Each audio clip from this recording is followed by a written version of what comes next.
Hey everyone, Paul Giese, Tool Sales Specialist here at LDV, and today we're going to take a look at some features of Adam Ingle's new 22-foot cab chassis. Let's take a look. Here we have 4 2-inch deep shallow drawers that are aluminum and extend far enough, deep enough to hold the snap-on colored magnetic parts trays.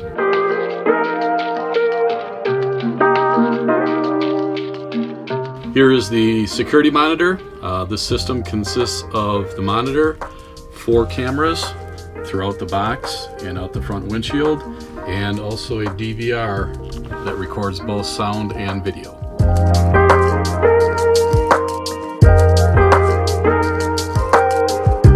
Here we have LED strip lighting under each of the split shelves to light up the front of your boxes.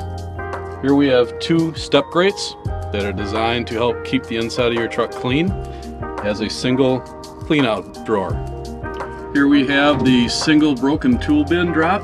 This box also has LED lighting that is on an actuator, so when the door opens, the LED light automatically lights up.